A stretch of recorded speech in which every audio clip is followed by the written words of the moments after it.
কিনে আসছে বাসা থেকে? ইয়ে, সেটা কিনে আসছে। গরুর মাংস আজকে খাবে, গরুর মাংস আর ফ্রাইড রাইস।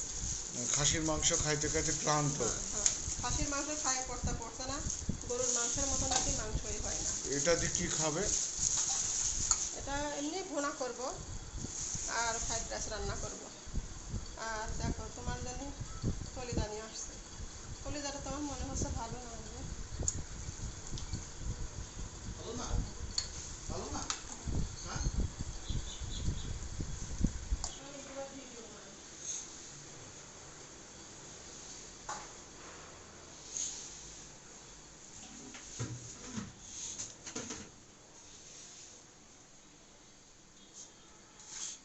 আজকে কালাভুনা আজকে করবা না?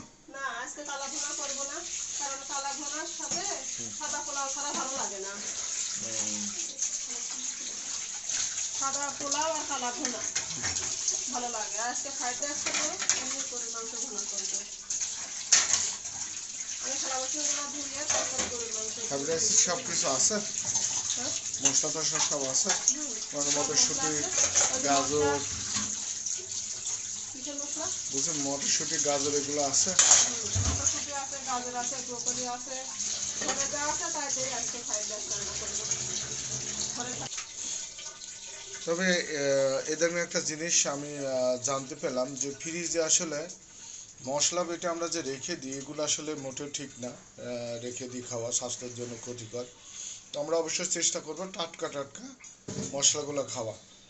এটা আমার আপনার আপুকে বলে দিয়েছে যে মশলা কখনো আর বেটে রাখবে না ফ্রিজে, যেহেতু অস্বাস্থ্যকর খাবার, এটা আসলে না খাওয়াই ভালো। তো আপনারা সবাই চেষ্টা করবেন মশলাগুলো অবশ্যই টাটকা টাটকা বেটে খাওয়া। রান্না করলে হয়, কিন্তু আসলে মশলাটা বাটা থাকলে কি হয়, রান্না দেখা থাকে এবার টাটকা টাটকাই এবার আমি টাটকা টাটকা মশলা করবো, করি রান্না করব। কারণ সুবিধার কারণে ওই কাজ করা, মশলা বাটি রাখা হয়।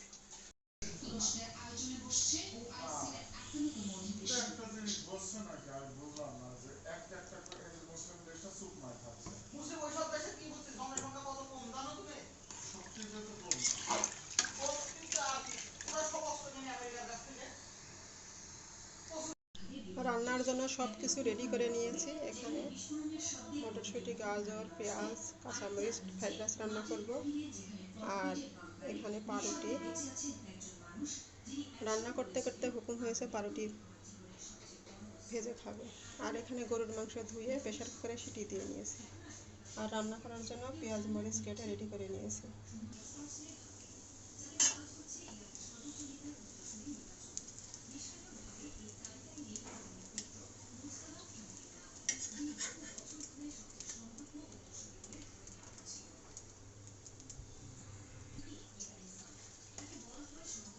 হয়ে গেছে।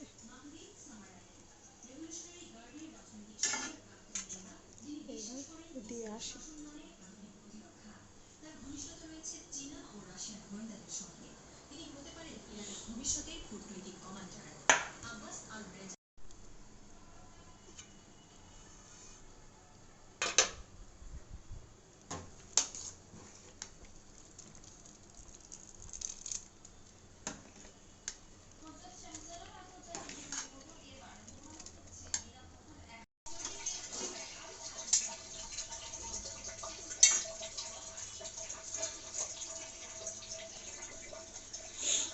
গরুর মাংসটা আমি কেটে ধুয়ে পরিষ্কার করে সব মশলা অল্প অল্প করে দিয়ে প্রেসার কুকারে সিটি দিয়ে নিলাম।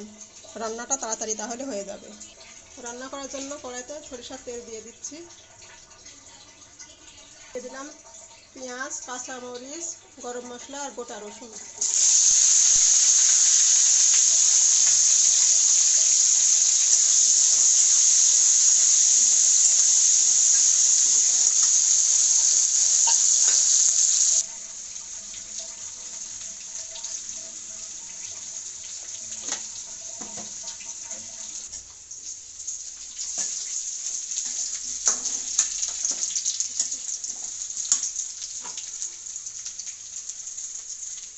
মাংস রান্নার জন্য আমি মশলাগুলো রেডি করে নিয়েছি। এখানে আছে রসুন পেস্ট, আদা পেস্ট, মরিচের গুঁড়া, লবণ, হলুদের গুঁড়া, গরম মশলার গুঁড়া, ধনিয়া, জিরা। মশলাটা সামান্য পানি দিয়ে পেস্ট করে নেব।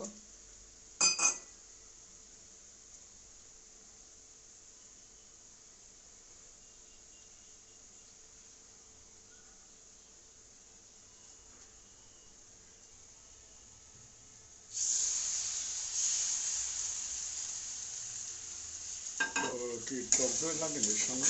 না, এটা এমনি ভুনা মাংস, টক দই দিলাম না।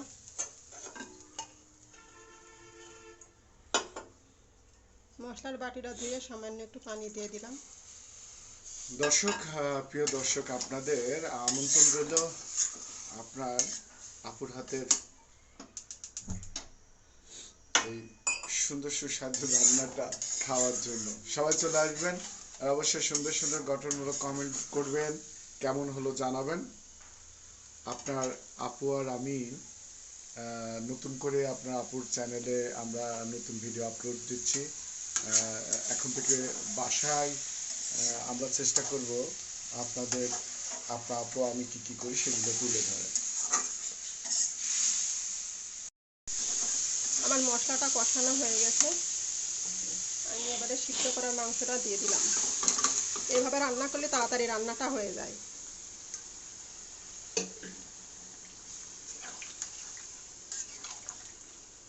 তো রান্না বান্না শেষ করি, একবারে খাওয়ার সময় দেখা হচ্ছে খাওয়ার টেবিলে।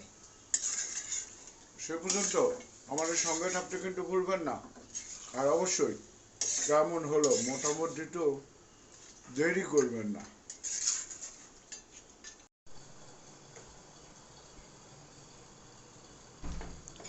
রান্না শেষে এই একবারে খাবারের টেবিলে চলে আসলাম। এই যে ছেলে খাইতে দিচ্ছি, আমরা সবাই একসাথে খাবো। না, তুমি বসে পড়ো। বাসমতি চাউল না? বাসমতি চাল।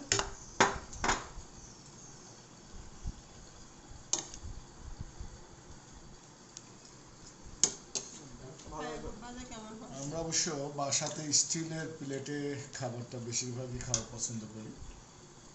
হ্যাঁ, যার কারণে স্টিলের প্লেটটা ইন্ডিয়া থেকে আনা, এবং এটা আসলে স্বাস্থ্যকর, যার কারণে এটাতেই খাওয়া হয় আমাদের বেশিরভাগ।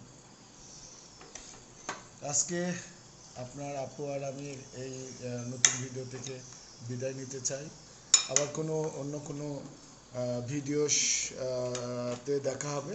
সে পর্যন্ত ভালো থাকবেন সবাই। আল্লাহ হাফেজ। আসসালামু আলাইকুম। আসসালামু আলাইকুম।